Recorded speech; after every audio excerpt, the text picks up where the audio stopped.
Senhor, na carta de Paulo aos Romanos, capítulo de número 12, onde Paulo está pedindo, suplicando pela compaixão de Deus, que os servos de Jesus Cristo, que habitavam ali em Roma, pudessem apresentar os seus corpos em sacrifício a Deus, um sacrifício vivo, santo e agradável a Deus, que era o culto racional.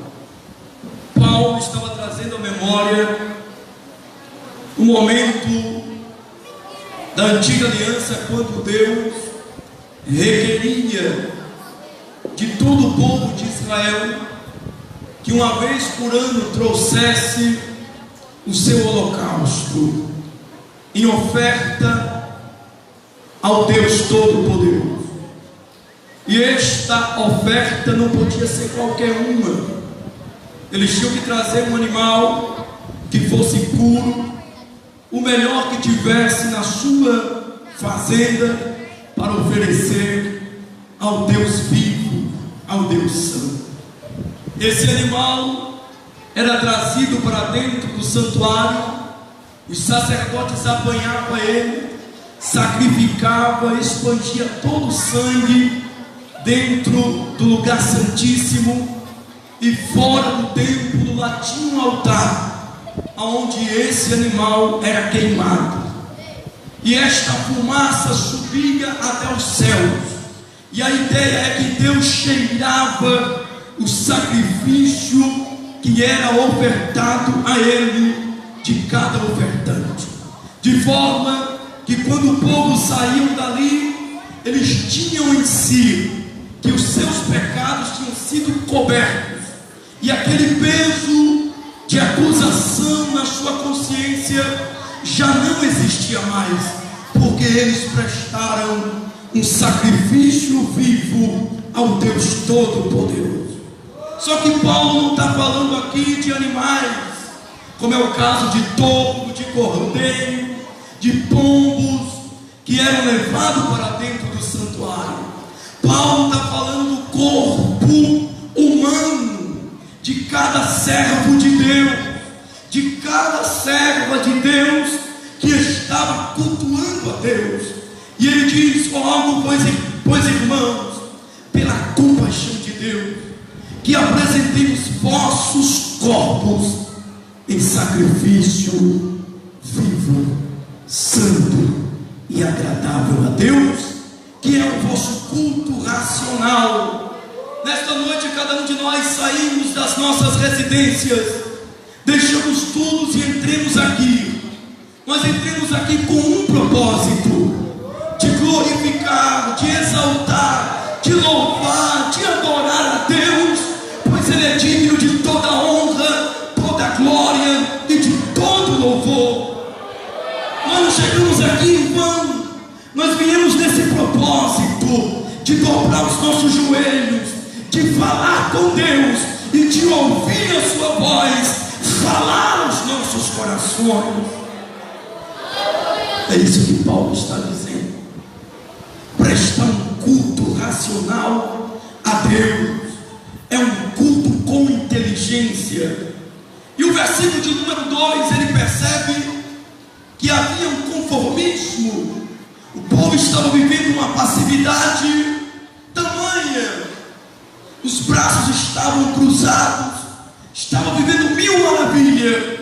E a mensagem de Deus para aquele povo foi, versículo 2: e não vos conformeis com este mundo, mas transformai-vos pela renovação do vosso entendimento, para que experimenteis qual seja a boa, agradável, perfeita vontade de Deus. Para que os cristãos de Roma pudessem conhecer a perfeita, agradável vontade de Deus, eles precisavam tomar uma atitude, eles precisavam precisavam agir para que pudesse reconhecer e ver e experimentar a perfeita vontade de Deus. Não nos conformemos. O cristão, ele não pode viver uma vida de conformismo, de passividade, mas ele sempre deve estar preocupado com alguém que está descendo ao abismo, sem Deus, sem paz e sem salvação. O cristão deve sempre estar preocupado como está a sua vida no altar de Deus, como os guerreiros louvaram nesta noite. Se o fogo está aceso, ou está se apagando, ou já se apagou, o cristão precisa constantemente estar fazendo um exame de consciência, perguntando a si mesmo: como está a minha vida no altar de Deus? Porque Deus espera que o cristão esteja até mesmo resplandecendo, ardendo na presença do Senhor. Por isso ele disse: resplandeça a vossa luz diante dos homens, para que os mesmos venham ver as vossas boas obras e glorificar o vosso Pai que estás no céu. Então nós observamos que o tempo que estamos vivendo não é para sermos passivos, mas tomarmos uma atitude. A atitude é do homem, não é Deus que vai tomar atitude por mim e atitude por você. A atitude quem toma somos nós. E Deus lá de cima reage com a sua mão poderosa. Bendito seja o santo nome do Senhor. E nós observamos ultimamente são pessoas se queixando-se de todo mundo, se queixa da família, se queixa do irmão, se queixa da dirigente do ciclo de oração, se queixa da igreja. É um queixume por conta, quando na realidade o problema não está em ninguém, e sim na própria pessoa que vive se queixando. Você precisa tomar uma atitude nesta noite, para que Deus possa manifestar a glória dele na sua vida e transformar você. Eu vejo Abraão vivendo na cidade de Ur, em meio à idolatria, em meio a abominações que provocavam a ira de Deus. E Deus, com seu olhar como chamas de fogo, escolheu Abraão e disse a ele: sai da sua terra, do meio da sua parentela, e caminhe na direção de uma terra que eu vou te mostrar. Abraão tinha 1000 motivos para não sair da sua cidade, porque lá ele vivia bem, vivia ao lado da família, o conforto era total dentro da sua cidade. E de repente ele ouviu uma voz que ele não sabia nem quem era que estava falando com ele, e esta voz entrou, e ele achou por bem obedecer. Ele tomou uma atitude de obedecer a voz que estava falando ao seu coração. Se Deus pelo menos tivesse dito: Abraão, eu sou o Deus Todo-Poderoso, estou me revelando para você, e eu quero que você caminhe em direção de uma terra chamada Canaã, e eu vou te abençoar e vou te engrandecer de tal forma. Deus não deu endereço para Abraão. Deus não disse para Abraão como seria a trajetória. Só disse a ele: sai da sua terra, do meio da sua parentela, e caminhe em direção de uma terra que eu te mostrarei. Ele obedeceu, tomou atitude, porque a atitude é humana, a ação é minha e é sua. Agora a reação é divina, a reação é de Deus. E ele caminhou, e Deus foi com ele nesta caminhada. Passou por altos e baixos, mas Deus lhe deu a grande vitória, e ele recebeu um título que não foi o homem quem deu, mas foi o Deus Todo-Poderoso. Qual o título, irmão, que Deus deu a Abraão? Deus mudou o nome dele, deixou de chamar-se Abraão, chamou-se Abraão. E Deus disse: tu és o meu amigo, e tu serás chamado pai da fé. Hoje nós somos filhos de Abraão, por causa de uma atitude que ele tomou em obedecer à voz de Deus. A Bíblia diz que Abraão teve um filho chamado Isaac, e esse filho cresceu na sua casa, e Abraão está sendo testado a sua fé. De repente esse moço se casa com uma jovem que fora buscar bem longe para se casar com seu filho. Se casou, o nome dela era Rebeca, e Rebeca, desejosa ser mãe, não podia ser mãe, porque era estéril. Isaac disse: vamos tomar uma atitude de orar, vamos falar com Deus, e Deus pode fazer alguma coisa. E eles tomaram uma atitude de orar. Oraram 5 anos e nada aconteceu. Oraram 10 anos e nada aconteceu. Mas a minha mãe também, a irmã Sara também é estéril. Mas Deus fez um milagre na vida da minha mãe, vai fazer na tua vida também. 15 anos ele orou e nada aconteceu. Mas ele disse: eu não abro mão da promessa. Você vai ser mãe, eu vou continuar orando, eu vou continuar agindo aqui na terra, e eu sei que o meu Deus vai reagir lá de cima do céu. Oh, que comandar. Diz a palavra do Senhor que 20 anos ele orou, 20 anos ele não abriu mão. Deus abriu a madre de Rebeca, e ela gerou gêmeos. Nasceu Esaú, nasceu Jacó, e esses filhos, eles agora começaram a render louvores a Deus, porque foi Deus quem deu, foi Deus quem respondeu a oração de Isaac, porque ele tomou uma atitude de orar. Nós estamos vivendo uma geração que não quer orar mais. Hoje existe uma teologia, que é a teologia do determinismo, que ele diz assim: eu exijo, eu mando, eu determino e acabou. E acha que é com uma varinha de mágica que você fala e acontece. Não, Senhor. Os homens da Bíblia, para alcançar algo de cima, para fazer Deus reagir nos céus, tiveram que orar.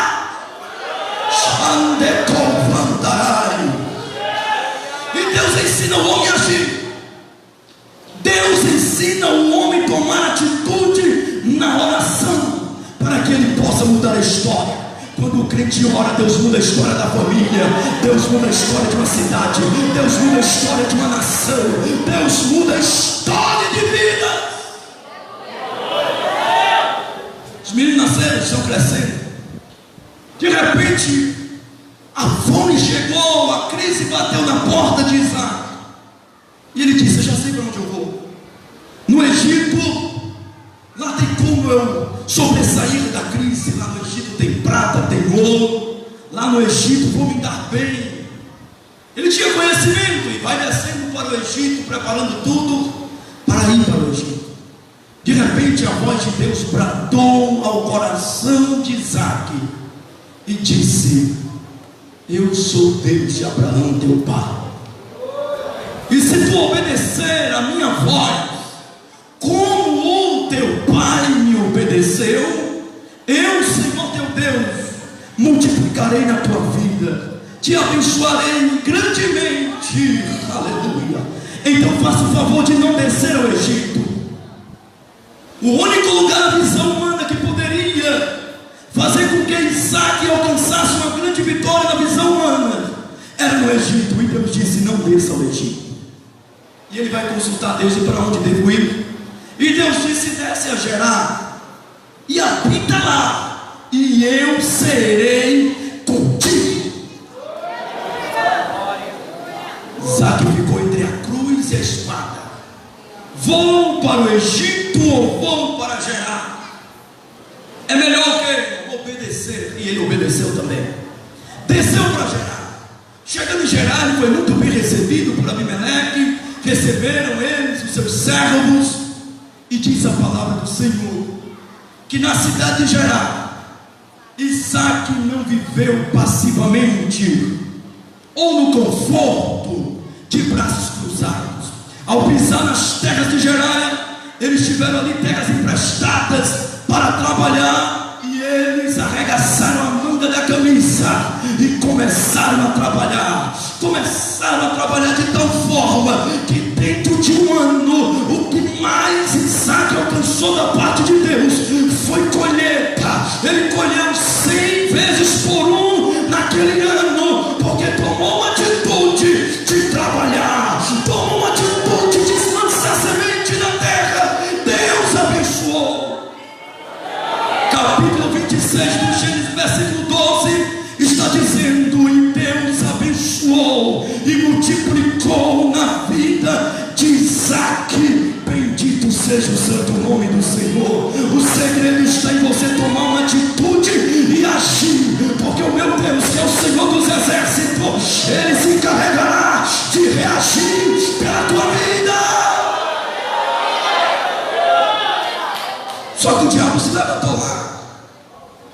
Os filisteus começaram a sentir inveja. Isso é normal, isso é natural para quem Deus está abençoando, para quem está gozando dos privilégios de Deus. Não é simplesmente um marzinho de rosa, não. Vai haver as perseguições, invejas, pedradas, ciúmes. Isso faz parte. E veio sobre a vida de Isaac, a ponto de Abimeleque chegar para ele e dizer: Isaac, tu tens se feito mais forte do que nós, mais poderoso. Tu enriqueceu em nossa terra, a ponto que os filisteus não querem que tu permaneças aqui. Por favor, Isaac, saia daqui dessas terras que não são tuas e vai para uma terra que eu vou te dar, para você habitar lá no vale de Gerar, em um lugar improdutivo, em um lugar deserto. É para lá que eu quero que tu vá, Isaac. Por favor, vai lá. Só que tudo bem, as terras não são minhas, eu vou. Em obediência foi. Ao chegar lá, os servos começam a olhar para Isaac: e agora, Isaac?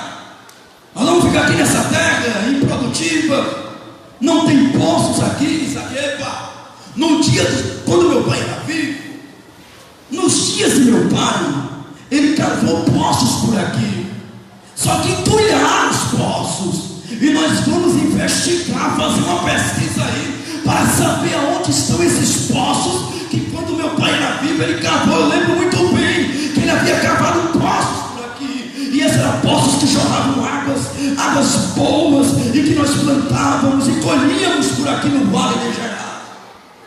E começaram a procurar, encontrar, desentulhar os poços, e vai desentulhando o primeiro, o segundo. No terceiro poço encontrou uma água especial, uma água chamada viva, que começou a jorrar ali, e eles voltaram a plantar novamente, e voltaram a colher novamente, e a bênção de Deus estava sendo muito mais do que lá no Gerar.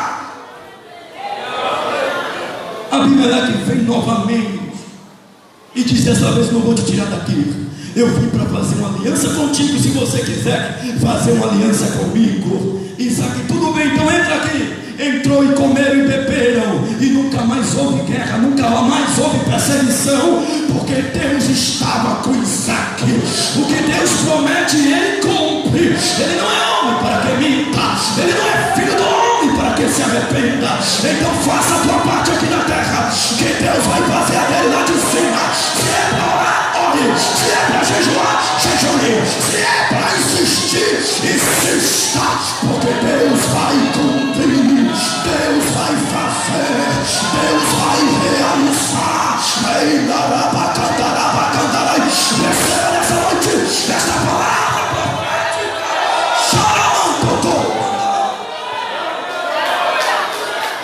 Aleluia. A ação é nossa, a reação é de Deus. A atitude é minha.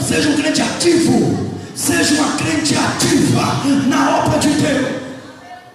Que Deus peleja por você, que Deus peleja pela sua família. Tem crente desativo, desativado, desligado, desapercebido, está intertido com muitas coisas. É tempo de se ativar no reino de Deus.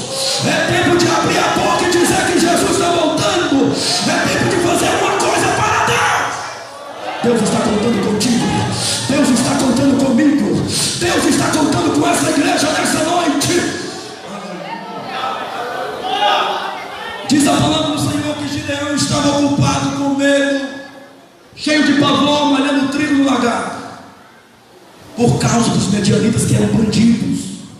Eles eram invasores de terras e tomavam os cereais. Toda vez que Israel plantava na esperança de colher, não tinham privilégio.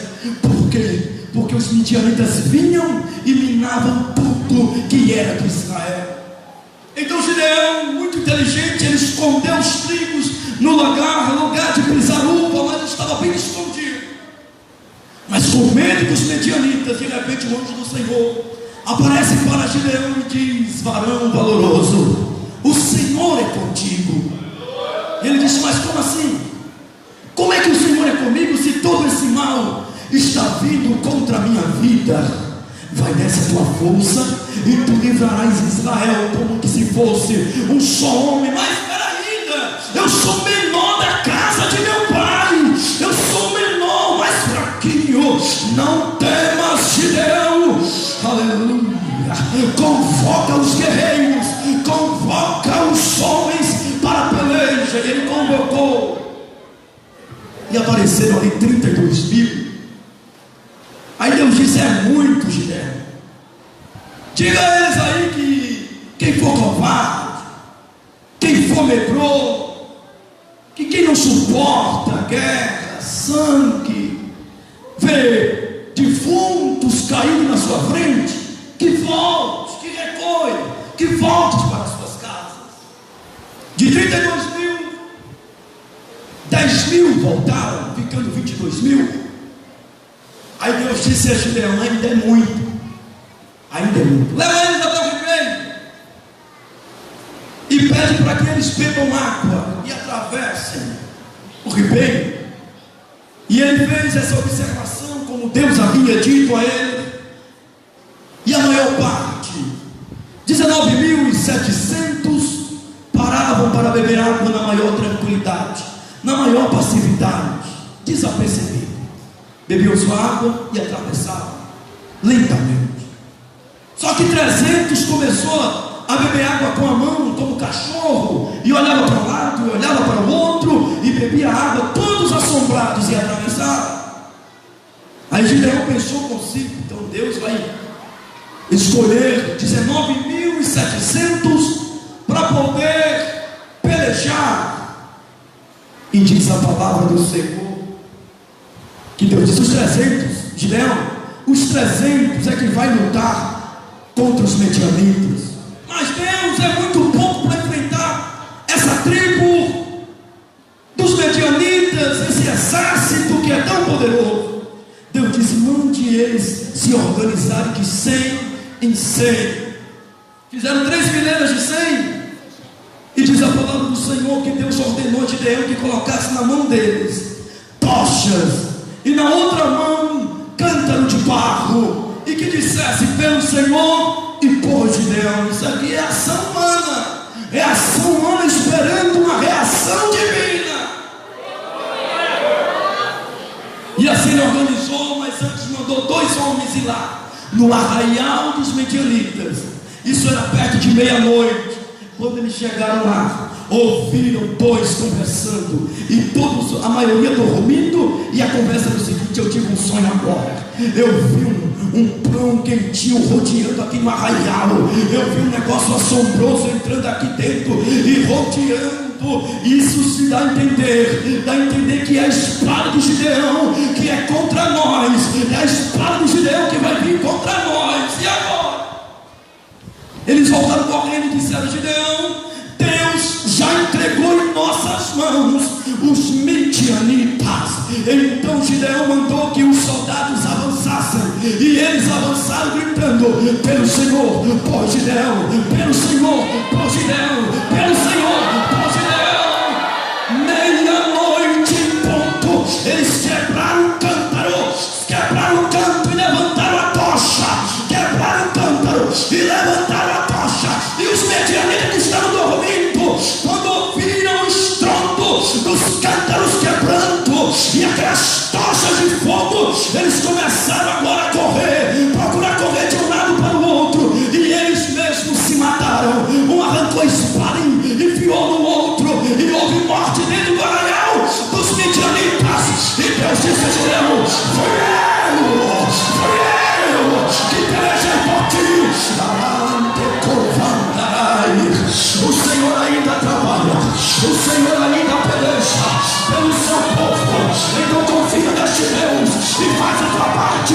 Confia nesse Deus e faz a tua parte. Confia nesse Deus e faz a tua parte. Porque eu quero profetizar que ainda nessa noite Deus ainda irá fazer. Glória!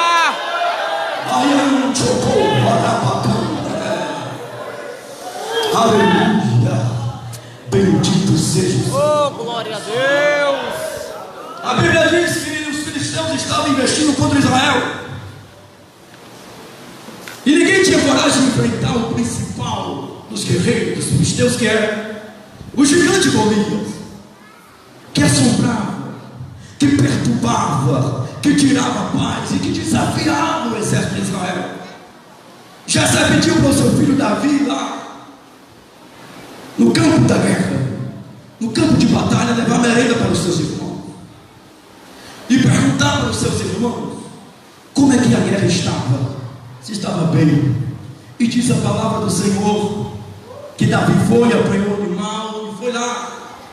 Chegando lá, ele entregou as merendas e perguntou: como vai a guerra?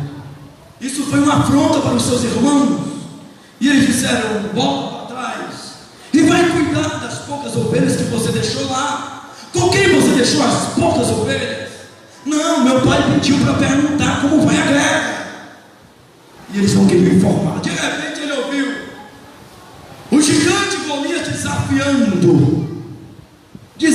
o exército de Israel.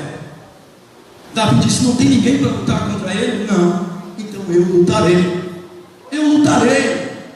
Não tem ninguém? Não. Eu tenho que falar com quem? Fale com Saul, o rei. Se ele permitir que tu lutes, tu lutarás. E ele vai até Saul e pede para Saul para enfrentar o gigante Golias. E Saul quer saber qual a experiência que ele tinha. E ele disse: olha, eu estava tomando conta da ovelha de meu pai, e de repente apareceu um urso. Eu rasguei a boca do urso e livrei a ovelha do meu pai. Outro dia veio um leão, eu também matei o leão e salvei a ovelha. Foi. E você tem coragem de enfrentar esse gigante? Tenho. Então veste essas armaduras aqui. E trouxe as armaduras para Davi. Davi vestiu as armaduras que Saul ofereceu a ele. Mas quando Davi andou, ele não suportou, porque eram muitas pesadas, e disse: eu não quero essas armaduras, eu vou com a arma que Deus me deu. Choveu uma funda. Tu tem coragem de enfrentar o gigante com essa funda? Eu vou em nome do Senhor dos exércitos. Passou no ribeiro, pegou 5 pedras, encheu a buanca, o seu alforje, e foi para a batalha. E lá o gigante vem dizendo: porventura não tem homem em Israel para mandar para mim um menino? Eu vou pegar a carne desse moço e vou jogar para as feras do campo comerem. E Davi não quis conversa e disse: tu vem a mim com espada, com lança, com escudo, mas eu vou contra ti, eu vou contra ti, eu vou contra ti, em nome do Senhor dos exércitos. E atirou a pedra. O gigante caiu.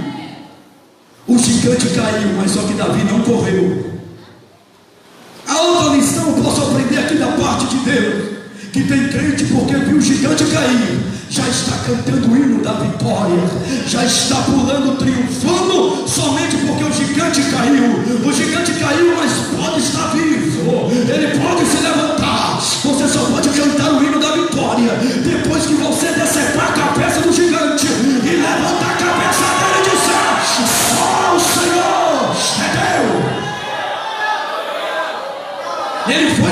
com a própria espada do gigante, cortou a cabeça e levantou, reconhecendo que quem venceu o gigante não foi Davi, mas foi o Deus Todo-Poderoso. Joga a pedra do gigante, cabe a mim e cabe a você. Isso é para mim e para você. Mas derrubar o gigante, isso é coisa de Deus. Matar o gigante, isso é com Deus.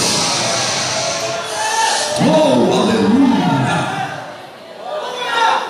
Segundo os Crônicas 7,14 diz: se o meu povo que se chama pelo meu nome se humilhar, isso é ação. Orar é ação. E buscar a minha face é ação. Quer ver a reação agora? Eu ouvirei dos céus, abrirei os meus olhos, aleluia, sararei a sua terra.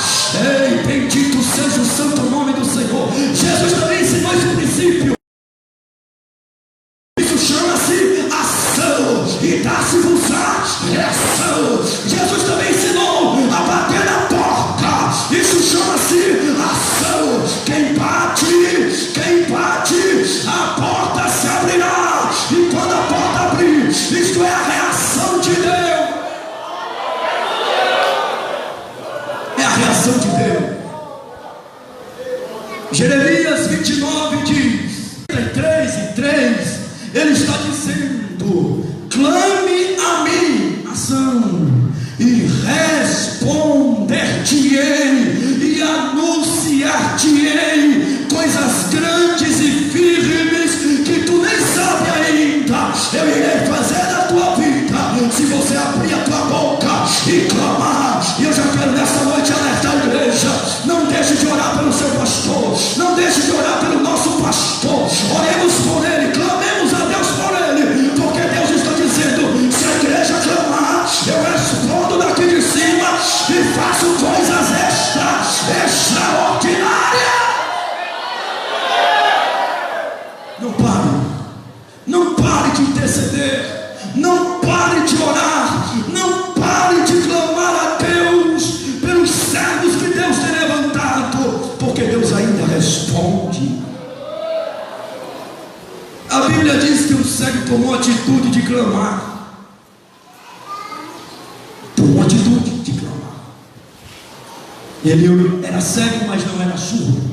Ele ouvia muito bem. E ele guardava uma profecia de Isaías, que o Messias ia aparecer. E quando ele aparecesse na terra, ele operaria milagres. Ele abriria os olhos do cego, faria surdo ouvir, os coxos andariam com as suas próprias pernas. E ele aguardou: no dia que eu deparar com o Messias, deixarei de ser cego e passarei a enxergar. Jesus está entrando em Jericó e ele ouviu umas pisadas. E ele perguntou: que pisadas são essas que eu ouço? E disseram: é Jesus o Nazareno. Quem? Jesus o Nazareno. Eu conheço ele. Ele não é simplesmente um morador de Nazaré, não. Isso aí faz parte da raiz de Jessé. Ele é filho de Davi. E eu vou gritar: Jesus, filho de Davi, tenha misericórdia de mim. Alguém chegou para ele e disse: não vai adiantar não você gritar, porque a multidão é muito grande e ele não vai parar a multidão para te dar atenção. Jesus, filho de Davi, tenha misericórdia de mim. Jesus ouviu: alguém está me chamando. Eu estou ouvindo o grito de alguém me chamando filho de Davi. E disseram: não dê atenção não, Jesus, porque é um mendigo que está gritando. É um mendigo e além disso é cego. Manda chamar, manda chamá-lo. Aquelas mesmas pessoas que disseram assim: fica quieto que ele não vai te ouvir, disseram para o cego: tem bom ânimo, tem bom ânimo, tem bom ânimo que ele te chama. Tem bom ânimo, Jesus está te chamando. E ele pegou a capa e jogou fora. Jogou fora a capa. Se ele está me chamando, é porque haverá milagre. E eu não vou precisar mais mendigar, não vou precisar mais desta capa, porque eu vou deparar com ele neste dia. Jesus olhou para ele e disse: que quer queres que eu te faça? Essa pergunta Jesus só faz para quem toma uma atitude na terra. Somente para quem toma uma atitude, como o cego tomou. Que queres que eu te faça, Senhor? E eu vejo, vai, a tua fé te salvou, a tua fé te salvou. E ele voltou enxergando e glorificando o santo nome do Senhor. Jesus está entrando na aldeia de Betânia. Depois de 4 dias que o seu amigo estava sepultado, Marta veio ao encontro de Jesus e começou a reclamação: Senhor, se tu estivesse aqui, o nosso irmão não teria morrido. Jesus disse: eu sou a ressurreição e a vida. Quem crê em mim, ainda que esteja morto, viverá. Mas Senhor, o meu irmão já foi sepultado, e já faz 4 dias que está sepultado, já cheira mal, e está no estado de decomposição. Aonde foi que ele foi sepultado? Eu quero ver ele, eu quero ver o meu amigo. E deparou-se com um túmulo, onde tinha uma pedra muito pesada. Jesus disse: tirem a pedra, junte-se, unam-se e removam essa pedra. Remover a pedra é para mim e você. Remover a pedra é para mim e você. E quando a pedra foi removida, o sobrenatural aconteceu. Jesus fez uma oração em público. Quem disse que é pecado orar em público? Olha Jesus abrindo a boca no meio do público, no meio de fariseus, no meio de saduceus, no meio de religiosos, e uma multidão de curiosos estavam ali. Jesus disse: não é por causa de mim, mas é por causa deles. Lázaro, vem para fora. E Lázaro saiu com vida, porque o que nós não podemos, Deus faz. O que é impossível ao homem é possível a Deus. Eu não sei qual é a tua causa nesta noite, mas Deus marcou este culto para abençoar a tua vida. Se o teu papel, se a tua atitude é adorar, então comece a adorar agora, porque o meu Jesus vai fazer o que você não pode, vai entrar onde você não tem condição de entrar. Rabacandará, e fica de pé nessa noite. Oh, aleluia. O que é que você pode fazer? Então não fica de braço cruzado. Adore a Deus neste momento. Irmão, estou enfrentando uma batalha, estou enfrentando uma luta. O Senhor dos Exércitos ainda trabalha em favor dos seus servos. Eu quero ser mais fiel a Deus, eu quero honrar a Deus, eu quero glorificar a Deus. Mas tem uma pedra na minha frente, tem uma barreira na minha frente. Você pode ativar a tua fé agora, você pode ativar a tua fé agora. E esta barreira, este empecilho, este impedimento vai ser removido agora pela mão do Deus Todo-Poderoso. Você crê? Olha o Senhor removendo aí, olha o Senhor removendo aí. Recebe nessa noite milagre. Eu vim profetizar milagre, eu vim profetizar a bênção de Deus para a tua vida. Recebe. Deus é Deus de perto e é Deus de longe, e Ele está entrando lá.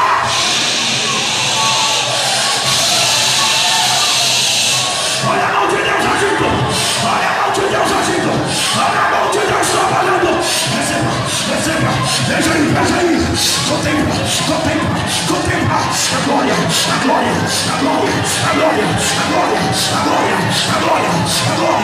glória de Deus.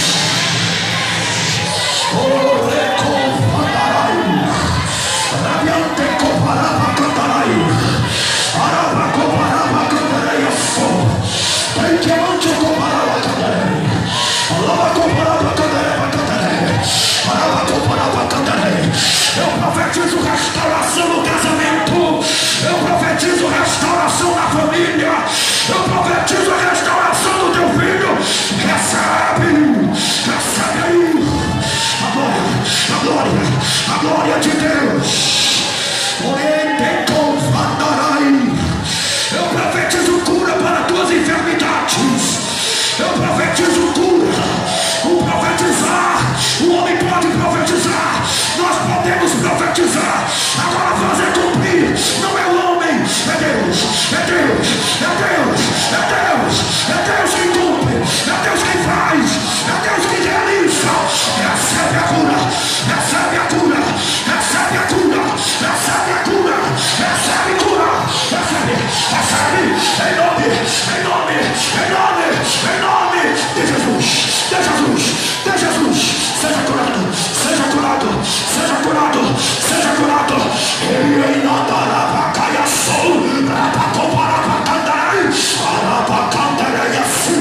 responsável de manter a chama acesa é minha e é tua. Você escolhe se quer continuar aceso ou quer se tornar um crente morto espiritual. Não deixe a chama se apagar. Não deixe, não se conforme, não se conforme, não se conforme, não se conforme, não se conforme. Jesus quer operar no meio do seu povo. Jesus quer realizar o impossível no meio do seu povo. Ninguém impedirá o operar de Deus.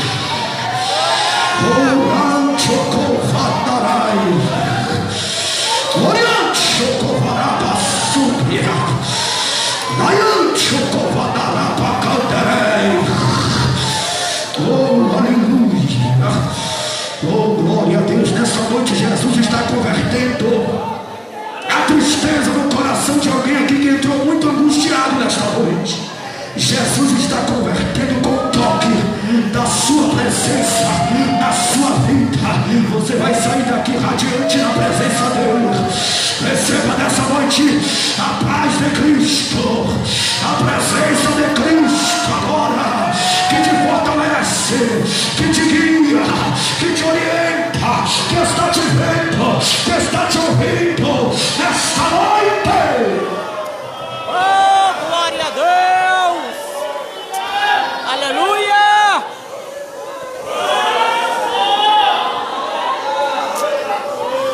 Amém.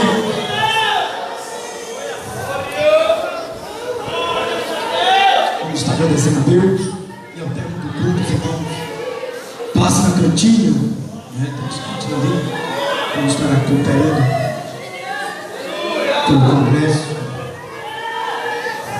Alguém perdeu o relógio, não foi achado no corredor da igreja. Se o dono estiver aqui nesta noite, depois do culto, nos procure. Nós estaremos lhe devolvendo o seu relógio. Foi perdido aí no corredor da igreja. Por certo, aqui é um relógio feminino, né? O dono estiver aí, nos procure depois do culto. Vamos orar? Senhor nosso Deus e nosso Pai que estás no céu, queremos te render graças nesta noite pela oportunidade a qual o Senhor nos concedeu. Continua abençoando o teu ungido nosso pastor, dando saúde a ele, meu Senhor, para que o mesmo possa transmitir a tua palavra. Senhor da glória, nós suplicamos esta bênção, porque cremos que o Senhor é poderoso para fazer além daquilo que nós pedimos ou pensamos, para que o teu nome seja glorificado. Nos despede em paz, cada um para os nossos lares, nos dando assim a noite na tua presença, para louvor do teu santo nome. É o que nós te pedimos e já te agradecemos. Amém. A paz do Senhor para todos, que Deus em Cristo continue abençoando a igreja do Senhor.